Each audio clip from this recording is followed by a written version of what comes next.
Hello guys, तो कैसे हो आप सब। आई होप आप सभी बहुत अच्छे होंगे और यहाँ पे भी बहुत अच्छी हूँ। तो आज मैं बात करने वाली हूँ कि ऑपरेशन की डिलीवरी के बाद आपको क्या क्या काम करने चाहिए और क्या क्या काम नहीं करने चाहिए, क्या क्या काम आपको जल्दी करने चाहिए और क्या काम आपको लेट करने चाहिए। क्योंकि मेरी भी ऑपरेशन से डिलीवरी हुई है, तो मुझे काफ़ी चीज़ का एक्सपीरियंस हुआ है। तो वही एक्सपीरियंस मैं आपके साथ शेयर करूँगी, क्योंकि ऐसे पाँच काम आपको नहीं करने हैं जो मैंने भी नहीं करे हैं। 6 मंथ तक, एटलीस्ट 6 मंथ तक आपको वो 5 काम नहीं करने हैं। सबसे पहले बात करती हूँ मैं कि भारी वज़न आपको बिल्कुल भी नहीं उठाना है, अवॉइड करना है। भारी वज़न तो आपको बिल्कुल उठाना ही नहीं है। होता है ना कि हम किचन में जाते हैं, किचन में भारी डब्बे होते हैं, वो हम उठाते हैं, रखते हैं, इधर से उधर रखते हैं, नीचे रखते हैं, ऊपर रखते हैं। तो वो आपको भारी वज़न उठाना बिल्कुल अवॉइड करना है। आपको अपने किसी भी फैमिली मेम्बर की हेल्प लेनी है, या फिर आप अपने पार्टनर की भी हेल्प ले सकते हो। और दूसरा कि होता है ना कि हम कपड़ों की बाल्टी उठा लेते हैं, कि कपड़ों की बाल्टियों में तो काफ़ी वेट होता है। तो आपको बिल्कुल भी कपड़ों की बाल्टियाँ बिल्कुल भी नहीं उठानी। एटलीस्ट ज़्यादा नहीं, आप 3 मंथ तक आप ऐसा करना प्लीज़। तो कहते हैं ना, रिकवरी होने में तो 6 मंथ का टाइम लगता है, बट हाँ, हो सकता है कि भाई 6 मंथ तक तो हम नहीं कर पाते, क्योंकि हम तो जल्दी, सभी लेडीज़ हैं, जल्दी काम करने लग जाती हैं घर का। भैया नहीं हो पाता, क्योंकि कुछ होती हैं जिनके कोई हेल्प करने वाला नहीं होता, तो उनको ना जल्दी खुद ही करना, सारी चीज़ें खुद ही मैनेज करनी पड़ती है। तो उनके लिए यही चीज़ है कि आप 5 काम ऐसे बिल्कुल ना करें, मतलब स्टार्टिंग से एकदम ही नहीं करनी चाहिए आपको 5 काम। धीरे धीरे स्टार्ट करनी चाहिए, क्योंकि अगर आप जल्दी काम करोगे तो आपके स्टिचेस पे ना बहुत ज़्यादा प्रेशर पड़ेगा। और प्रेशर की वजह से हो भी सकता है कि आपके 1-2 टाँका टूट भी जाता है। होता है, कुछ लोगों के साथ हुआ है। डॉक्टर ने भी मुझे भी बताया था कि होता है कि टाँका वाका टूट जाता है, तो बहुत ज़्यादा दिक्कत हो जाती है आगे जाके। और भारी वजन वगैरह उठाना रखने से ना बैक में भी बहुत ज़्यादा पेन होने लगता है।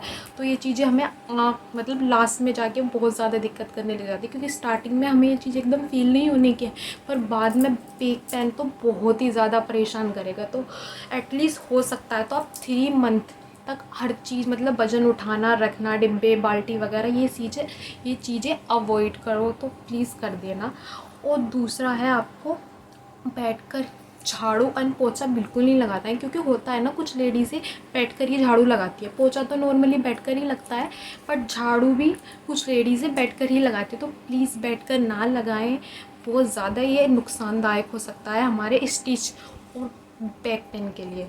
तो बैठकर की पोंछना हो सकता है। इसका भी एक सॉल्व है कि आप बैठ के नहीं करें तो कोई नहीं, बट आप खड़े होके भी, आराम से खड़े होके झाड़ू लगा सकते हैं। ज़रूरी नहीं है कि आपको जल्दी प्रेशर ही करके ही सब चीज़ें काम करने, आराम आराम से काम करें। क्योंकि आपको ना अपनी बॉडी का भी ध्यान रखना है, क्योंकि आपकी बॉडी ना ऑपरेशन के बाद जल्दी रिकवर नहीं होती, क्योंकि नॉर्मल डिलीवरी और ऑपरेशन के डिलीवरी में बहुत ज़्यादा अंतर होता है। नॉर्मल डिलीवरी में तो हम जल्दी रिकवर हो जाते हैं।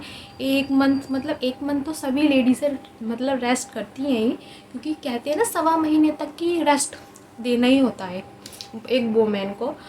जो एक नई माँ होती है उसको ना 1 महीने या 1.25 महीने का रेस्ट मिलता ही है, बट ऑपरेशन वाली लेडीज़ को ज़्यादा टाइम तक रेस्ट करना चाहिए। हो सकता है आप स्टार्टिंग में प्लीज़ आप 2 महीने तक बिल्कुल रेस्ट करें, क्योंकि नॉर्मल डिलीवरी वाला तो जल्दी रिकवर हो जाता है, बट आपका ऑपरेशन हुआ है।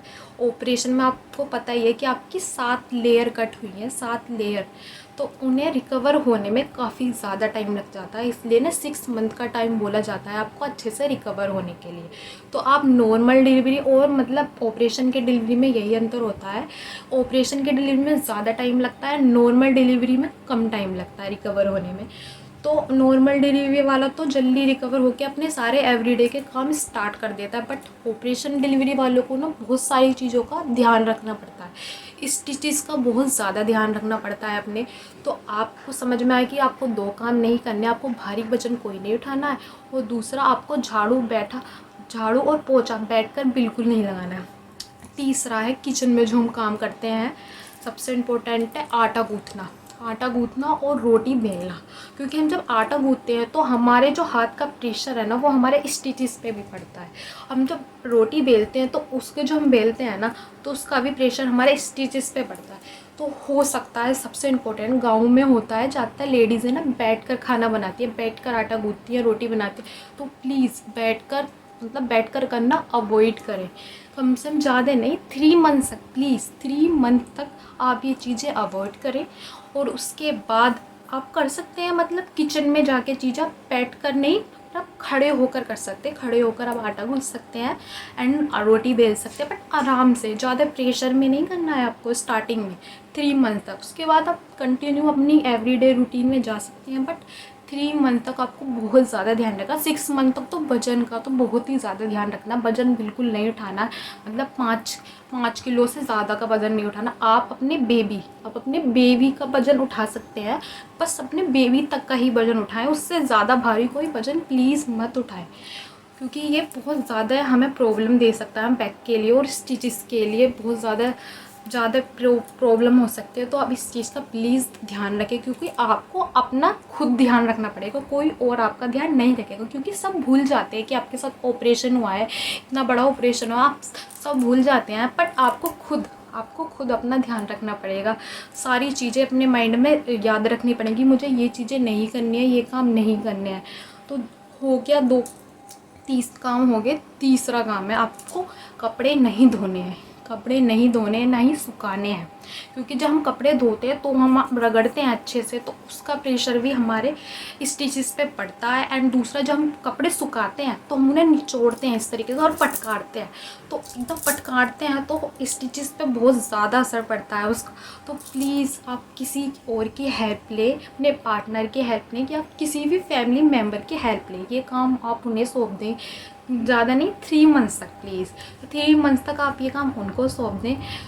3 मंथ के बाद आप अपने काम धीरे धीरे स्टार्ट कर सकते हैं। एंड पाँचवा है, आपको सीढ़ियाँ नहीं चढ़नी। होता है ना कि हम सोचते हैं कि हम, मतलब टाँके कटने के बाद, जब हमारे टाँके कट जाते हैं 10-15 दिन में, तो हम सोचते हैं कि हमारे टाँके ठीक हो गए हैं, तो हम सारे काम कर सकते हैं। तो ऐसा कुछ नहीं है। आपके ना बाहर से तो टाँके कट जाते हैं, आपको लगता है कि हाँ मेरे टाँके बाहर से हील हो चुके हैं, बट अंदर से जो आपकी 7 लेयर कट हुई है ना, तो उनको जल्दी से रिकवर होने में बहुत टाइम लगता है। इसलिए ना डॉक्टर आपको 6 मंथ का टाइम इसलिए देता है, क्योंकि आप 6 मंथ में मतलब फुल रिकवर नहीं कहूँगी, बट हाँ आप इतने रिकवर हो जाते हो कि आप वज़न उठा सकते हो और झाड़ू पोछा ये सारे काम कर सकते हो।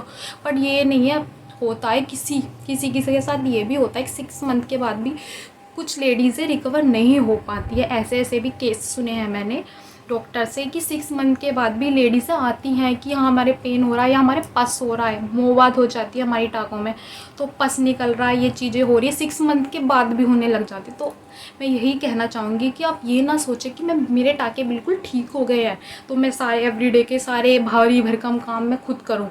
तो प्लीज़ ऐसा ना करें, आपको अपना खुद ध्यान रखना होगा। आपको ऐसे काम नहीं करने, 6 मंथ तक तो बिल्कुल भी भारी काम नहीं करने। धीरे धीरे करो, सब काम करो। खड़े होकर आप वाइपर से आराम से पोछा लगा सकते हो, एंड बैठ के नहीं करने। रोटी भी आप खड़े होकर आराम से बेलो, आटा गूँथो, सारे काम ऐसे करने। और कपड़े आपको नहीं सुखाने, ना ही निचोड़ने। आप अपने फैमिली मेम्बर की हेल्प ले, एटलीस्ट 3 मंथ तक आप अपनी फैमिली मेम्बर की हेल्प ले सकते हैं। एंड आपको मैंने बता दिया आपको क्या क्या 5 काम नहीं करने हैं, तो प्लीज़ उन 5 कामों का आपको ध्यान रखना है खुद। क्योंकि होता है ना, हम एवरीडे में सारे काम भूल जाते हैं, डेली वेज हम रूटीन में ना अपनी हेल्थ का ध्यान रखना भूल जाते हैं, बेबी के कामों में लग जाते हैं, घर के कामों में लग जाते हैं। क्योंकि जिम्मेदारियां हर वुमेन के ऊपर इतनी जिम्मेदारियां होती हैं कि वो अपनी केयर करना भूल जाती है। तो आपको अपनी केयर का भी टाइम निकालना है, सारी चीज़ों का ध्यान रखना है, भारी वजन नहीं उठाना है, बैठ कर पोछा बिल्कुल नहीं लगाना है, कपड़े हाथों से रगड़ के नहीं धोने हैं, नहीं सीढ़ियाँ चढ़ने से बहुत ज़्यादा दिक्कत हो सकती है, आपके टाँके टूटने का डर हो सकता है। तो सीढ़ियाँ बिल्कुल भी ना चढ़े। ये है 5वां पॉइंट कि आपको सीढ़ियाँ चढ़ना अवॉइड करना है एटलीस्ट 3 मंथ तक। 3 मंथ तक आपको सीढ़ियाँ नहीं चढ़ना है। आप किसी फैमिली मेम्बर से कहें कि वो आपकी हेल्प करे, वो कपड़े सुखा कर आएँ आपके जाके। और हाँ, अगर आप अपने हाथों से नहीं कपड़े धोंगे तो आप ना वॉशिंग मशीन का यूज़ करें। तो आपको अपनी इन 3 मंथ तक आपको वॉशिंग मशीन का कंटिन्यू यूज़ करना है कपड़े धोने के लिए। अगर आप चाहते हैं कि आगे जाके आपकी टाँगों में कोई प्रॉब्लम ना हो, आपके बैक पेन में भी कोई प्रॉब्लम ना हो, तो कंटिन्यू कुछ ही ना ऐसे ऐसे कामों को आपको करना है और अपना ध्यान रखना। और वेट हो सके तो अपने बेबी से ज़्यादा आप कोई भी भारी भरकम वेट नहीं उठाएं। और आपको अगर ये 5 पॉइंट अच्छे से समझ में आ गए हो तो, और आपको ये वीडियो पसंद आया हो तो मेरी वीडियो को प्लीज़ लाइक कर देना और मेरे चैनल को सब्सक्राइब कर देना। अगर आपको कोई भी और इन्फॉर्मेशन चाहिए तो आप मुझे कमेंट कर सकते हो, मैं उस टॉपिक के ऊपर भी ऐसी प्यारी सी वीडियो बनाऊँगी। तो आपको ये वीडियो पसंद आई है तो मेरे चैनल को लाइक एंड सब्सक्राइब कर देना। एंड मिलते हैं आपको ऐसी ही इंफॉर्मेटिव नेक्स्ट वीडियो में। तब तक के लिए बाय बाय।